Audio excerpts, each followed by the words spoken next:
যারা পুরাতন তারা সবাই জানো, আর যারা নতুন তারা অনেকেই জানো না এই ট্রিকটা। তোমাদের আমি একটা যে সহজ ট্রিক শেখাবো, যেটা ডিম চেকিং করা হয়, যে কোন ডিম জমেছে কোন ডিম জমেনি। তো তোমাদের ট্রিকটা দেখিয়ে দিই একবার। তার মধ্যে দেখো, তোমাদের প্রথমে একটা ফোন নিতে হবে, যার ফ্ল্যাশ লাইটটা অন করতে হবে। ঠিক আছে, এবারে ডিমগুলোকে ওই ফ্ল্যাশ লাইটের মধ্যে রাখতে হবে। দেখো আমি তোমাদের, এগুলো হচ্ছে বদ্রির ডিম, বদ্রির ডিমগুলো চেক করে দেখাচ্ছি। দেখো এই ডিমটা দেখো পুরো জমেছে, একটু কালচে টাইপের ভাব এবং লালও হয়ে আছে, মানে এই ডিমটা পুরোপুরি জমে গেছে। হয়তো কিছুদিনের মধ্যেই বাচ্চা উঠবে।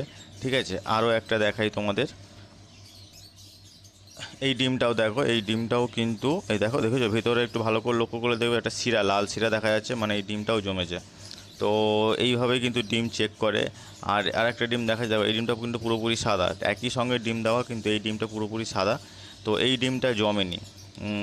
আরও একটা দেখায়, এই ডিমটাও সাদা, এটাও কিন্তু জমেনি। তো এইভাবেই কিন্তু ডিম চেকিং করা হয়, যে কোন ডিম জমেছে কোন ডিম জমেনি। এটা একটা সহজ ট্রিক এবং খুব উপকারী এই ট্রিকটা। এমনি একটা লাইট পাওয়া যায়, যে লাইটে চেক করতে হয়, কিন্তু সেটা একটু কস্টলি পড়ে। তো নর্মালি এইভাবে আমরা চেক করি যে কোন ডিমটা জমেছে কোনটা জমেনি। তো এই ট্রিকটা কিন্তু তোমরা অ্যাপ্লাই করতে পারো তোমাদের পাখির যে ডিম জমেছে বা জমেনি সেটা দেখার জন্য।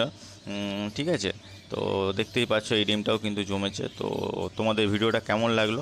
ভিডিওটা ভালো লাগলে অবশ্যই একটা লাইক করো, আর আমার চ্যানেলটাকে সাবস্ক্রাইব করো। চলো টাটা, দেখা হচ্ছে নতুন ভিডিওতে।